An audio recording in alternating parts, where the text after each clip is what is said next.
Eh bien bonjour à tous messieurs dames, j'espère que vous allez bien. Ici Néo, on est le 28 avril, les marchés financiers viennent de clôturer. C'est parfait, vous allez toujours entendre avec ma petite voix. Je suis désolé, oui je suis encore très malade. D'ailleurs j'ai pas non plus été très souvent sur les marchés financiers aujourd'hui. Un peu absent et je pense que ça va être ça pendant toute la semaine. En tout cas, le CAC 40 qui est en augmentation de 0,98%. Notamment à certains résultats qu'on verra, notamment celui de Total Energy qu'on analysera plus en profondeur. Le Dow Jones qui augmente de 1,85, le Nasdaq de 3,06, notamment grâce à aussi Meta qui a publié ses résultats et d'ailleurs on va attendre d'ici les prochaines minutes je crois qu'il y a Amazon qui publie et Apple, j'en suis pas sûr mais je crois que c'est à peu près vers ces eaux là. Le DAX qui finit aussi en hausse, le 1,35, le pétrole qui nous fait une légère montée, qui passe au-dessus de la barre des 107 dollars le baril, là c'est 107 dollars, qui passe à 107,44 dollars le Brent du Nord. Donc qu'est-ce qui a fait que les marchés financiers ont aussi bien été ont bien augmenté aujourd'hui, notamment le CAC, le CAC qui salue notamment la performance de Total Energy. Alors il n'y a pas que lui, il y a aussi Atos, mais on va se focus vraiment sur Total Energy. Voilà, des résultats en nette hausse au premier trimestre, notamment grâce au prix de l'énergie, le prix de l'énergie qui a augmenté et qui a permis à Total Energy de faire des plus-values assez conséquents. Mais par ailleurs, voilà, Total Energy a dû se replier. Voilà, si les prix des hydrocarbures ont soutenu, le groupe Total Energy a dû provisionner ses comptes le 31 mars d'un montant de 4,1 milliards de dollars en lien avec son projet gaz naturel Arctic LNG 2. En Russie, cette décision est la conséquence des sanctions adoptées par l'Union Européenne contre Moscou, effectivement, avec la guerre en Ukraine. Euh, euh, Total Energy a dû se retirer complètement, a dû retirer ses activités, et notamment son, son projet de gaz naturel qui est en Russie, donc il s'est complètement désengagé de ce projet et qui a un montant de 4,1 milliards. Donc certes un très bon trimestre grâce à la hausse des prix, mais derrière il y a un contre-coup. Mais bon, Total Energy qui reste dans le vert, je crois, aujourd'hui. Donc c'est pas mal, voilà, dégager un résultat net à part de 4,9 milliards de dollars comparé à 3,34 milliards de dollars sur la même période en 2021. Donc très bien, salué par, en tout cas en milieu de journée, par les investisseurs. Maintenant, alors Wall Street en haut grâce à Meta, malgré les contractions du PIB. Alors on en reviendra aussi sur les contractions du PIB. Ça a été l'une des nouvelles de la journée. Alors Wall Street, qui attendait aussi énormément les résultats de Meta, anciennement Facebook. Euh, donc Facebook, du coup, qui est pas si mal que ça. Voilà. Meta Platforms s'envole à 4,93 après avoir annoncé un bénéfice plus important que prévu, une croissance du nombre d'utilisateurs quotidiens actifs sur Facebook supérieure aux attentes au premier trimestre. Voilà, on se rappelle tous que avant Meta, sur le dernier trimestre, Meta avait complètement déçu les investisseurs, je crois qu'il avait fait une chute à 30%. Donc là c'est très bien, Meta se reprend. Et c'est salué notamment par les marchés.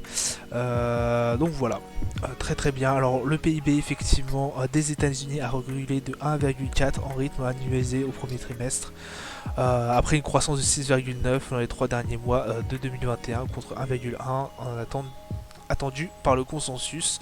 Donc le PIB, voilà, ça a été aussi la grosse annonce. Le PIB des États-Unis a reculé de 1,4% en rythme annualisé, bien évidemment. Donc on attendait une hausse de 1,1%. Voilà, ça a été très grosse déçue, beaucoup de déceptions. Il va sans dire que bien évidemment ça va aussi impacter fortement la décision, notamment qui va être prise la semaine prochaine de la Fed d'augmenter les taux d'intérêt. On pense que ça va énormément jouer aussi là-dessus. Voilà. Donc le PIB américain qui en recule. Ça a été une surprise pour la plupart des investisseurs, hein, puisque bon, on a eu des bons résultats sur de grosses entreprises, hein, telles que bah voilà, hein, telles que Meta. Voilà, il y a aussi Twitter, hein, Twitter, Apple et Amazon, voilà, qui après leur clôture, voilà, ils sont en augmentation, mais ils vont d'ici peu de temps publier leurs résultats. Twitter qui a seulement progressé de 1,4%. Bon après Twitter c'est un peu spécial surtout en ce moment, on sait que ça a été racheté, on sait que ça va être aussi retiré, ça a été un des projets notamment d'Elon Musk de le retirer de la bourse et vraiment de faire un réseau social complètement différent et beaucoup plus libre. Voilà, donc là la contraction du PIB américain de 1,4% au rythme annualisé. Voilà, on attendait à une hausse de 1,1, on a eu une baisse de 1,4. Bon, bah l'économie américaine avait connu une croissance de 6,9. Ça va être très compliqué de retrouver sur ces bases là, surtout quand on sait que les l'inflation perdure encore aux États-Unis et que la Fed va très certainement encore plus augmenter le levier des taux. Et ça va faire beaucoup plus mal.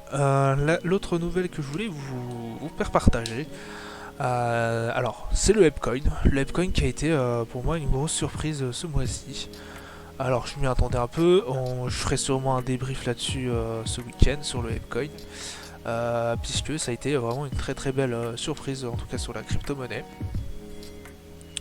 Et le Hepcoin que j'ai acheté à peu près à 11 dollars l'unité et qui là s'envole à près de 23-24 dollars.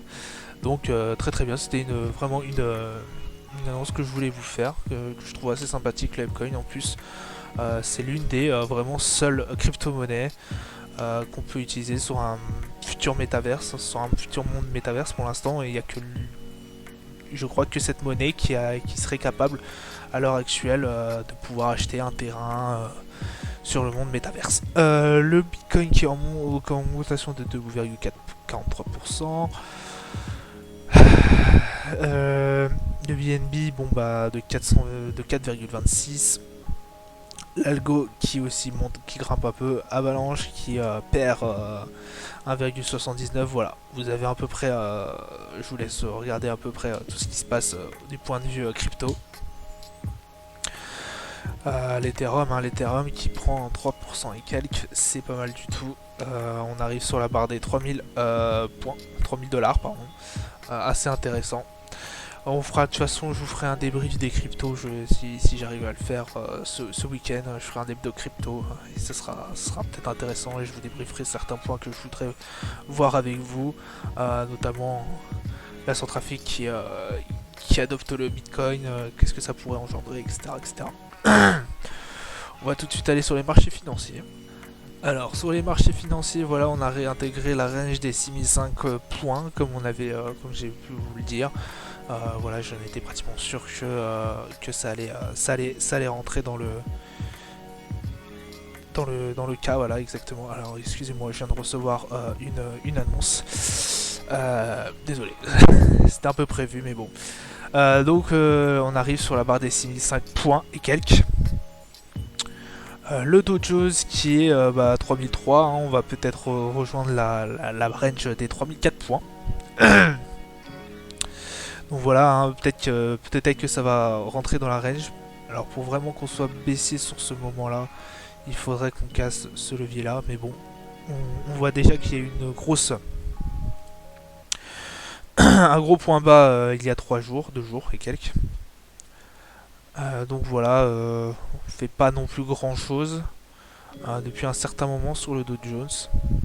Le Nasdaq qui doit être beaucoup plus en train de bouger, puisque le Nasdaq ça bouge 2 fois plus, surtout après le relevage des taux, etc. Voilà, on a eu un énorme point bas il y a 2 jours, extrêmement gros. Là on essaye de revenir un peu. Est-ce que ça va suffire? On va voir avec notamment les résultats d'Amazon et justement, comme je vous l'avais dit, d'Apple. Donc sur la barre, alors qu'est-ce que je verrai moi? Je pense qu'en fait, on est, pour moi, de ma part, hein, on est toujours baissier hein, sur le Nasdaq. Je suis désolé de vous le dire. Je suis pas très optimiste, mais bon, il suffit qu'on relève les taux et je pense que le Nasdaq replonge encore. Alors, est-ce que le marché a assez anticipé? C'est à voir, mais pour moi, on reste toujours dans des. C'est très compliqué pour l'instant hein, sur les marchés, et je pense effectivement que il se pourrait qu'on baisse encore plus. Voilà.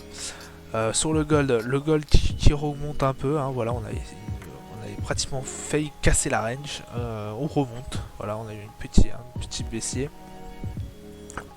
pardon. Mais voilà, on réintègre la range. Et le Bitcoin, voilà, qui est sur la barre des 39 000, 40 000 et quelques, voilà, 40 000 tout pile. Donc il ne fait pas non plus grand chose, mais faire très attention, hein, comme je vous l'ai dit dans les précédentes vidéos, hein, à partir du moment où on casse la range des 38 000, 39 000, il y a un énorme fossé entre, il y a 10 000, à peu près 10 000 de différence entre le prochain plafond, prochain support, pardon. J'ai un peu du mal. Donc voilà, le S&P, ah oui, je vous ai. Alors le S&P qui va revenir à son niveau initial d'il y a 2 jours.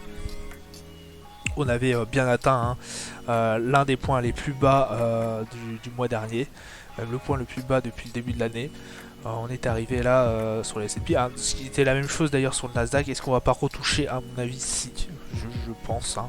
Je pense que vu du contexte actuel, qui est assez explosif, qui est assez très compliqué. Hein, il va falloir vraiment que je vous débriefe là-dessus. Mais pour moi, pourquoi on est toujours baissier avec ce qui se passe en Chine, hein, avec l'inflation, avec la guerre en Ukraine, l'inflation, la Fed, le relevage des taux. On a aussi la dette mondiale qui n'arrête pas de grossir. On a des sécheresses, notamment en Inde, on a des pénuries, donc du coup avec la Chine. Tout ce contexte-là fait que pour moi on est extrêmement baissier enfin, on est potentiellement baissier sur les indices. Malgré qu'on ait une croissance qui est assez soutenue par d'assez bons résultats hein, sur beaucoup d'entreprises. Voilà, et ça reste très compliqué. Je vous ferai une vidéo du coup sur les cryptos ce week-end si j'y arrive, si je suis toujours en forme. Voilà, n'hésitez pas à vous abonner, ça fait toujours un plaisir, de lâcher un like, un petit commentaire si vous n'êtes pas d'accord avec moi sur mon analyse. On essaiera peut-être de commenter ça par la suite. Je vous souhaite une agréable soirée, je vous dis à plus tard, ciao ciao.